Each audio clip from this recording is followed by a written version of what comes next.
안녕하세요. 맥케네지의 투자 클럽입니다. HLB. 자, 회사 이제 홈페이지에 공지사항으로 나와 있는 FDA 이제 비모 NII 관련되는 부분 내용 한번 살펴봐 드리고요. 장중에는 상한가까지 이제 기록했는데요. 지금 이제 78,000원권에서 움직이고 있습니다. 자, 다운턴 갭을 이제 회복하는 가격대 중심으로 이제 차트 흐름들 살펴봐 드리도록 하겠습니다. 아침에 이제 먼저 언론을 통해서 먼저 나왔고, 뒤에 이제 9시 31분에 블로그에 올라와 있지 않고, 오늘은 이제 HLB 홈페이지에 공지 관련되는 부분으로 이제 비모 실사 결과가 이제 알려져 있습니다. 이제 언론 기사에 나왔던 거하고 좀 차이점이 좀 내용들이 좀 추가로 좀 되어 있는 부분이 있으니까 한번 살펴보겠습니다. 자, 가남신약 NDA와 관련해서 비모 결과 관련해서 10월 말부터 11월 중순까지 한다고 했거든요. 그러니까 날짜가 10월 28일부터 11월 15일까지. 보통 CMC나 비모 같은 경우에는 FDA 관련 조사관들이 그냥 나가는 게 아니라 사전에 교육을 다 받습니다. 교육을 다 받고 CDER에 이제 ORA 뭐 그쪽에서 일단 어디에 가니까 사전에 레터를 통해서 일정을 해외로 갈 때 아니면 이제 국내로 갈 때 이렇게 미국 쪽 관련되는 부분은 비모가 갈 때 이제 사전에 레터가 나간다라고 제가 언급을 해드렸는데요. 그래서 일정들을 알 수 있습니다. 예, 그래서 이것도 이제 사전에 이제 뭐 10월 28일 전에 레터에서 나와 있는데 이제 그 전까지는 이제 뭐 이 부분까지는 이야기하지 않았고 10월 말에서 11월 중순 요렇게 지금 이야기를 했고요. 오늘은 공지의 날짜까지 일단은 나와 있습니다. 그래서 간암신약 임상을 했던 임상병원 글로벌 사이트에서 뭐 100개 이상 사이트고 미국 쪽에서도 세 곳 이상의 어떤 사이트에서 있었기 때문에 그 중에서 두 곳을 추가로 작년 11월 달에 사실 이제 임상 환자가 가장 많았던 중국 하얼빈에서 이제 비모가 있었고요. FDA가 요구를 하면 그냥 비모를 하는 겁니다. 그러니까 CDR에서 하든 다른 이제 그 리뷰 과정에서 필요하면 요구하면 비모는 진행되는 겁니다. 반드시 하는 건 아닌데 이제 리보소인과 캄넬리주막 같은 경우가 FDA 허가되지 않은 약물의 병용이기 때문에 이제 작년에도 11월 달에 있었고 이번에 5월 달에 CR 레터가 나올 때도 비모 이야기들을 가야 되는데 못 가서 이제 추가로 갈 수도 있다 하고 이제 타이베이 미팅에서도 했었고 이번에 리서브미션 이후에 빠르게 비모 일정이 잡혀서 진행된 부분들이고 비모나 CMC는 여러분들이 계속 말씀드립니다만 이거 질문하시는 분들이 많으신데 유효성하고 안전성하고는 아무 관련이 없는 겁니다. 그러니까 데이터 관련되는 부분이라든지 임상을 요구하는 게 아니기 때문에 CMC에 있어서도 이런 유효한 안전성 데이터가 만들어지는 과정에서 이 시설이 환경적으로 뭐가 있는지 이걸 따지는 게 CMC고요. 비모는 이러한 유효성과 안전성 데이터가 만들어지는 과정에서 환자나 의사나 간호사나 이런 사람들이 적정한 FDA 가이드에 맞게끔 임상을 진행해왔고 그 데이터가 온전하게 이제 기록으로 돼 있는지 그걸 확인하는 겁니다.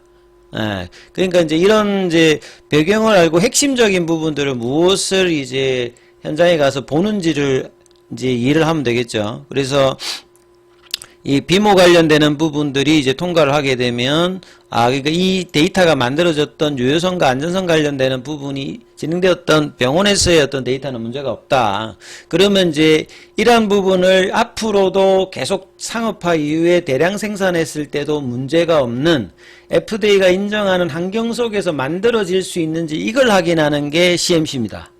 예, 그래서 요렇게 이해를 하시면 되겠습니다. 머릿속에. 자, 두 곳을 추가로 비모 실사를 했다. 그래서 CMC나 이제 비모 같은 경우에는 적정 등급이 NAI다.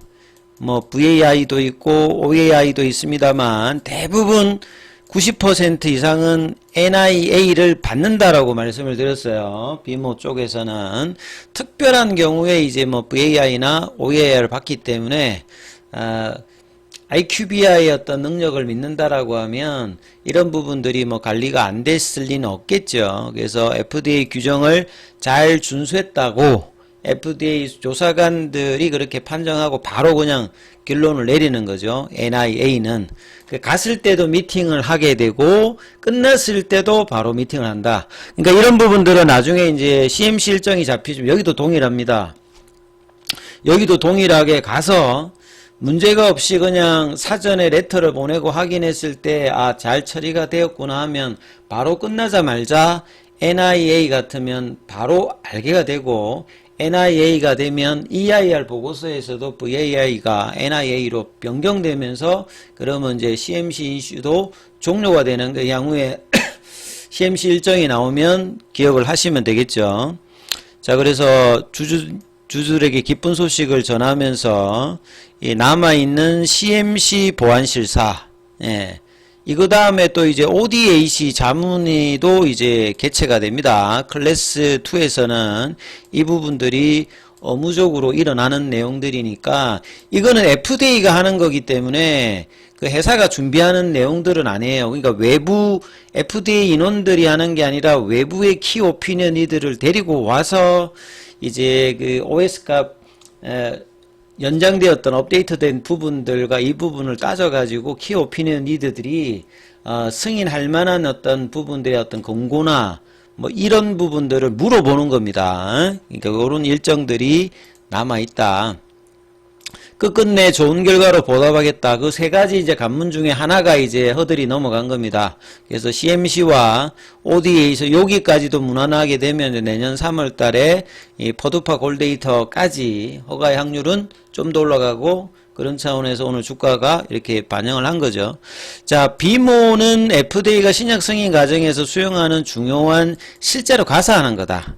FDA가 임상시험 데이터의 신뢰성, 데이터를 보는 게 아니라 그 데이터가 만들어진 신뢰할 만한 현장에서 일어났던, 병원에서 일어났던 환자의 어떤 존엄성도 인정해주고 간호사나 의사가 정확하게 이제 그 데이터를 만들어내고 요런 과정들로 진행되었는지, 그리고 FDA가 가이드라인스를 했던 이 부분을 확인해서 병원에 가서 아니면 스폰서 아니면 이제 CRO인 IQVIA에 가서 이제 이런 부분을 보는 게 이제 비모의 내용 중이죠. 그래서 주로 임상시험, 비임상 연구, 그 다음에 의료기기, 의약품의 안전성, 유효성 평가 과정에서 이루어진다. 참 이 제약바이오 하려면 많은 거를 아셔야 되고 팩트 기반으로 이해를 하고 계셔야 됩니다. 자, 그래서 이제 이런 내용들이 나왔고요. 그 뒤에 보면 비모 인스펙션의 주요 내용. 그러니까 여기서 다시 한번 설명을 하죠. FDA 조사관이 트레이닝 받은, 그러니까 CDR, ORI에서 그냥 막 가는 게 아니라 연수를 받습니다. 연수를 받아가지고 선정된 조사관들이 현장에 가는 거예요. 가면 준비된 데이터와 가이던스를 가지고 의논하면서 잘 됐는지 상호 의사소통을 하면서 진행하는 겁니다. 직접 방문해서 기록과 데이터를 확인하는 거예요. 기록과 데이터를. 그리고 연구자와 스태프를 인터뷰해서, 그러니까 연구자는 임상의계 있고 스태프는 이제 CRO 쪽에서도 사람이 갈 거 아니에요. 그러니까 CRO 쪽에서 갔던 사람들 인터뷰를 하면서 이제 연구 설계, 그러니까 임상 프로토콜 보는 거죠. 프로토콜과 그 다음에 데이터 수집을 매일 합니다. 이게 암호화되어 있어가지고 오픈을 안 합니다. 그러니까 보통 우리 데이터가 완료되게 되면 그 다음에 이제 탑라인이 나오거든요. 그러니까 이런 수집을 적절하게 했는지 이걸 보는 거죠. 그리고 임상 스폰서는 항서제약이고 임상 CRO는 IQVIA고요. 임상 사이트는 이제 글로벌한 여러 곳에서 했다. 그래서 이런 세 가지 곳에 가서 실시를 하는 거죠. 그리고 환자의 개인정보 보호, 그러니까 이 사인을 하잖아요. 그리고 돈도 이제 보통 항암 같은 경우에는 삼상하게 되면 1인당 미국 같은 경우는 3억 정도가 들어갑니다. 연간으로.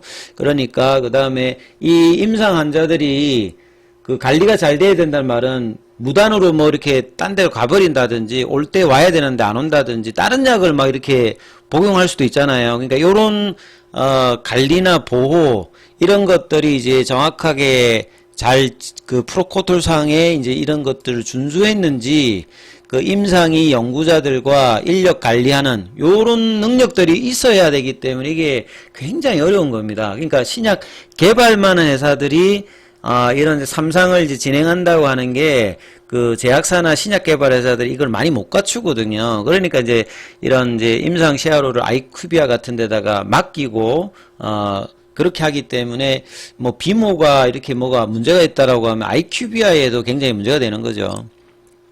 그래서 물질 관리 데이터를 점검한다. 그래서 검사 결과는 CMC와 마찬가지로 아무 문제가 없다. 그러면 노 액션 인디케이터가 나오는 겁니다. 근데 뭔가 또 시간을 둬 가지고 해결해야 될 사항이 생기면 VAI. 그 다음 이거는 이거 뭔가 레귤레이션에 문제가 생겼다. 근데 OAI는 비모에서는 거의 발생하지 않습니다. 여기가 거의 한 90%고 여기가 한 10%고 여기가 나와도 그냥 시간을 주면 한 달 이내에 처리할 수 있는 형태인데 작년과 마찬가지로 이번에도 NIA가 되었다. 이렇게 이해하시면 될 것 같고요. 자, 이런 흐름 속에서 HLB 같은 경우는 장중에 상한가까지 갔습니다. 89,900원대까지 상한가 한번 찍고요. 그리고 이제 다시 이제 이후에 그 8만원 부근에 있다가 지금 이제 75,000원까지 내려갔는데 차트상으로 이제 거래량은 계속 터지는 게 좋다고 했어요. 왜냐하면 신규 매수세가 붙어야 이제 계속 갈 수가 있고 그 다음에 이제 공매도 입장에서는 이렇게 급하게 올라가면 커버링이 되잖아요. 밑에서 그동안에 내려오면서 공매도 줄였던 그런 어떤 공매도 잔고가 주는 게 아니라 이렇게 양봉해서 급하게 커버링을 하는 이런 게 나와야 이제 주가 차트에서는 이제 7월달 같은 흐름, 그 다음에 이제 뭐 이렇게 올해 3월달 같은 흐름이 나오기 위해서는 거래량은 많이 터져야 됩니다. 그래서 7월달에도 이제 뭐 한 1,000만 주 이상의 거래가 터졌잖아요. 그러니까 오늘도 뭐 1,000만 주 이상의 거래가 터지고, 차트상으로 이제 볼린저 밴드 상단도 지금 뚫었잖아요. 그리고 이제, 일봉상에서 중요한 구간은 하락 턴 갭이 나왔던, 그러니까 하락으로 할 때 이제 갭을 내고 빠지면서 거기가 메꿔지지 않는데 여기를 일단 갭을 필하는 어떤 이제 그 가격대까지 올렸거든요. 그래서 이게 78,000원이 왜 중요하냐면 이 가격이 이제 갭을 메꾸는 가격이 요 위로 가게 되면 이전에 이제 저항대가 다 이제 메꿔지면서 이때 산 사람들이 다 이제 플러스로 전환되는 구간이잖아요. 그러니까 차트상으로도 이제 저항이 이제 지지로 바뀌는 어떤 구간이니까 최대한 윗꼬리를 좀 덜하게 만들면서 78,000원 윗단으로 관리하는 흐름들. 그리고 뭐 계열 종목까지 본다라고 하면 제약이 이제 상한가에 살짝 풀렸다가 다시 이제 상한가 그 잔량 물량들을 조금 늘리고 있습니다. 지금 상한가 흐름에서는 이제 잔량을 어떻게 쌓아주느냐가 조금 중요한데요. 제약 같은 경우에는 이런 30만 주 넘게 이렇게 하고 있을 때 뭐 생명과학이라든지 나머지 쪽에서 하나 더 이제 상한가 들어간다면 좀 더 좋겠죠. 그래서 전반적으로 HLB가 지금 700만 주, 생명과학이 500만 주, 제약은 상한가니까 170만 주고 테라피틱스도 1000만 주 넘었잖아요. 그러니까 이렇게 1000만 주 이상의 거래량이 들어온다면 시장의 유동성이 여기에 다 집중되잖아요. 그래서 오늘 시장에서는 보시게 되면 삼성전자는 자사주 매수 때문에 당연히 오늘 관심이 높은 거고 HLB가 뭐 이런 흐름에서 이제 거래대금의 상위권에 지금 다시 복귀를 하면서 시장의 중심에 서 있는데 이게 이제 연속적으로 되기 위해서는 78,000원을 최대한 윗꼬리가 최대한 작게 나타나면서 이 흐름을 유지하면서 이제 8만원 윗단으로 이제 가게 되면 이제 상승 흐름의 피보나치 눌림목 가격을 한 방에 그냥 지금 추세 가격 밑단에서 이제 올려버리거든요. 그래서 이 양봉은 상당히 의미 있는 양봉을 만들기 때문에 이 양봉에 의미가 있고 이 볼린저 밴드 상단도 돌파되기 때문에 태깅의 어떤 관점에서 흐름이 지속될 수 있는 흐름으로 78,000원 이상의 흐름들을 유지하면서 종가관리 흐름이 나오는지 여부를 체크하시면서 살펴보시길 바라겠습니다.